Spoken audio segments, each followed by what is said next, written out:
tô vendo o Bruno agora negociando aqui, ó, ele tá pedindo inclusive para falar porque estava no celular. Bruno, eu sei que você tem prioridade quando as fontes começam a falar com você, você entra em tempo real. Vamos lá, amigo. Eu conversei agora com um importante nome do Senado, um senador, líder inclusive, para repercutir sobre o que nós estamos comentando, que agora foi oficializado 50%. E aí eu fiz um questionamento se, de fato, essa viagem dos senadores aos Estados Unidos não resolveu nada. O que eu ouvi foi o seguinte, que o governo americano já havia informado que não queria conversar com ninguém do governo atual.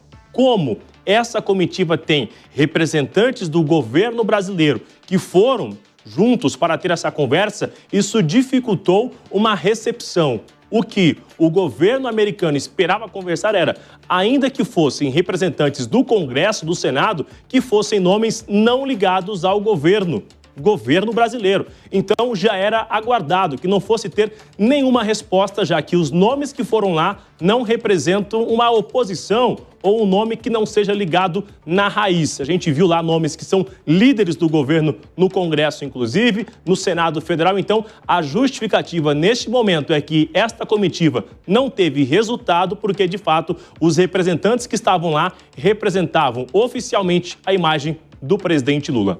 Márcia. Ou seja, a imagem do presidente Lula está desgastada no governo americano. É essa análise que eu quero puxar agora com os nossos comentaristas, o Mano Ferreira e o Henrique Kriegner. Não é de hoje, né, Mano, que essa relação parece que nunca aconteceu entre Lula e Trump. Você falava agora há pouco dessa disputa de egos e parece que ela fica cada vez mais clara. Quando Lula vai ao New York Times e tenta se colocar ali, vem uma resposta imediata do governo americano que antecedeu. Lembrando que o tarifaço era para sexta-feira, era para o dia 1º de agosto. Ele antecedeu e já assinou o decreto hoje para dizer: eu estou no comando.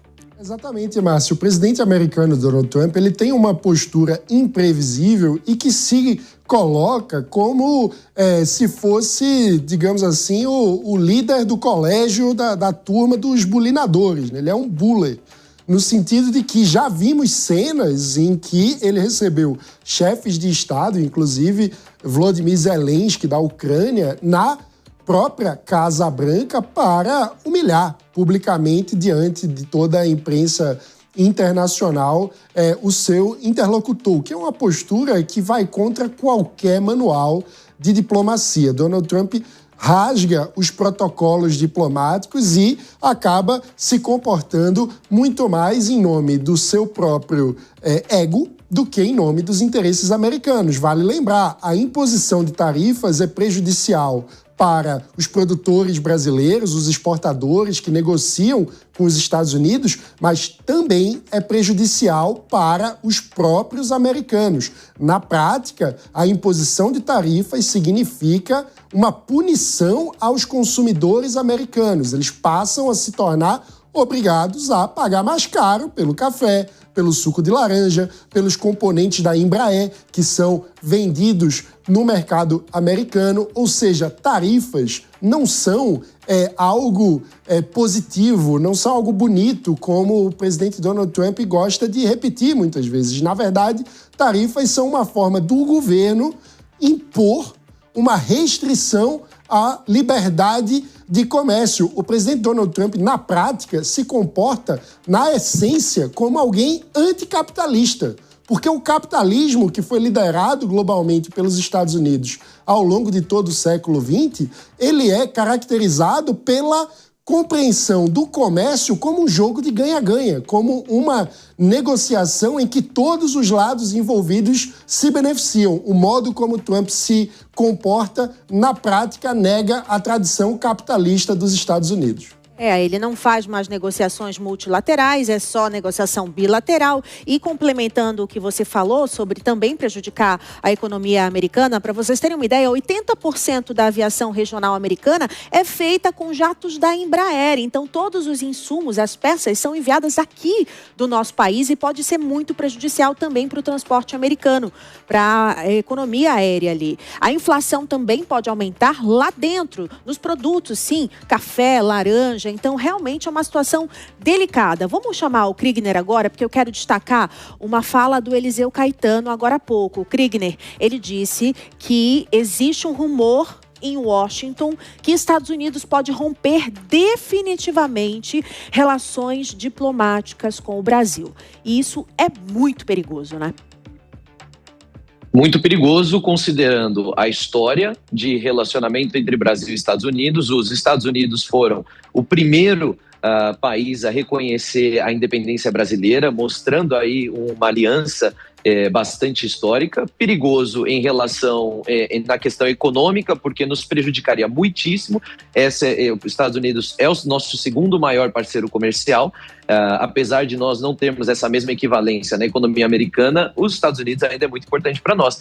E é muito perigoso na questão de segurança, porque a questão é que no tema liderança, Márcia, o espaço nunca fica vazio. Onde existe um vácuo, alguém vai preencher. E no vácuo de um relacionamento com os Estados Unidos e de proximidade com os Estados Unidos, é claro, e já é declarado pelo presidente Lula, o interesse de aumentar os elos com a China. E isso pode nos colocar num lugar muito ruim por muito mais tempo. Quando a gente fala das sanções, nós temos que considerar o exemplo dos outros países. Vocês bem citaram agora os impactos para a economia americana. E o presidente Donald Trump, apesar de ter uma personalidade bastante ímpar e ser muito incisivo em muitas coisas, ele não é uma pessoa que está disposta a sacrificar a economia americana por um mero prazer ali, por um zelo pessoal, justamente porque ele sabe que isso vai custar votos lá na frente, e a sua popularidade também está sendo bastante desafiada nesse momento.